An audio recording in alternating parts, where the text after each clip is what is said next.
Hi there, my name is Benjamin and I'm host of the Shut Up Brain podcast. And on that podcast, as well as this YouTube channel, I like to share tips and ideas, things that help the action takers in life manage their emotions, get things done in a smarter way, and really do like small changes to improve your happiness. And so that's why I want to share with you today. This is something that is a tip that you can use, a technique that you can use that can drastically reduce stress. And if you listen to my podcast, you might think, oh, and maybe it's journaling. Journaling is one of those things that you can do that really reduces stress, allows you to get ideas out of your head onto the page, and it does do those things, and I agree with that. But this tip is not journaling. It is not meditating either. Meditating is great, but some people just don't like meditation, or it's just not for them, or maybe they're already meditating and so they want to try something else. So this is not meditating. It's not working out. It's not doing jujitsu. It's not doing all sorts of other things. This is something that is very simple, something incredibly cheap. It is something that you can do wherever you are for the most part. And the great thing is if you have a lot of stress in your life, if you do this thing on a more frequent basis during that stressful period, it will help even more. So that one thing that is incredibly helpful that I really like is walking. See, when I'm on a walk, I get to relax, breathe in the fresh air, and really literally kind of walk away from my problems for a little while, which is sometimes all you need in order to think creatively, in order to come up with a solution to that problem.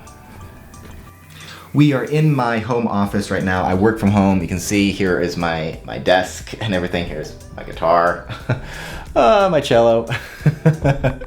So when I'm working from home, there is a lot of great aspects to it, but the not so great aspect to it is sometimes if I have a very stressful day, it just kind of permeates this whole office. So what I will oftentimes do is multiple times throughout the day is go for walks. They don't have to be long walks, they can be short walks, anywhere between 5 and 15 minutes.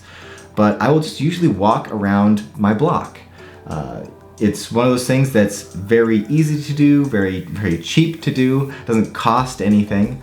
But this can work whether or not you work from home or if you have an office you go to or whichever environment you're at. Because if I work downtown, it would be great to walk around downtown if I could do that. But I just walk around my neighborhood quite a bit. And I find that by doing that, it allows me to disengage from the problem. It allows me to think more creatively. It allows me to get out of my own head and to move my body. And so by the end of the 5, 10, 15 minute walk, I almost always feel markedly better.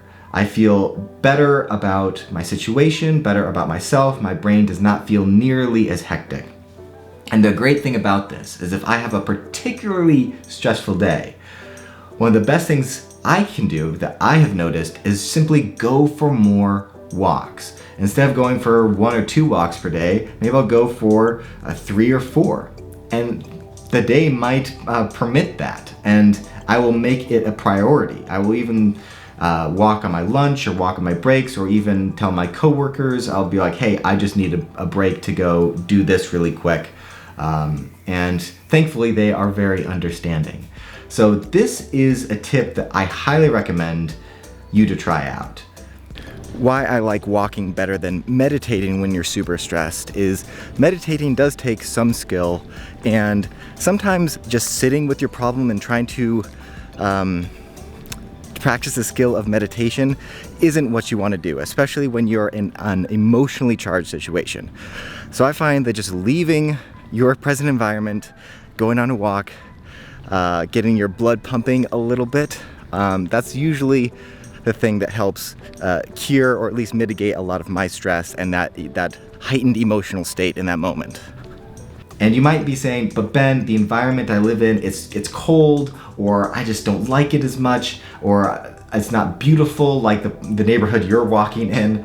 And I would argue that as long as you're outside, it's a good thing to do. Even when it's winter here and I'm stomping through snow, it is still a pleasant experience by the end of the walk.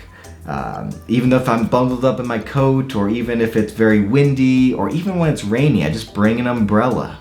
And I think that if you can incorporate this into your life, if you can incorporate the act of walking into your life, I think that you're going to find that it reduces your stress a lot over time. And it doesn't take any skill. Like meditation takes a little bit of skill to do, or playing an instrument to reduce stress, that takes some skill. But walking doesn't take really any skill. You learn it as a kid, and it's really easy to start incorporating. So my challenge for you is to not just plan a walk spontaneously. That can be good. But the very first thing you should do is schedule a walk. I know this sounds weird, but if you're anything like me, then if I don't schedule it, it will not happen. So just go ahead and put it in your Google Calendar, your iCal, whatever it is, just a 15-minute walk sometime where you think you might need it throughout the day. You don't have to take it then, but at least it pops up in your calendar and it gives you the option. All right, hopefully you've enjoyed this little tip.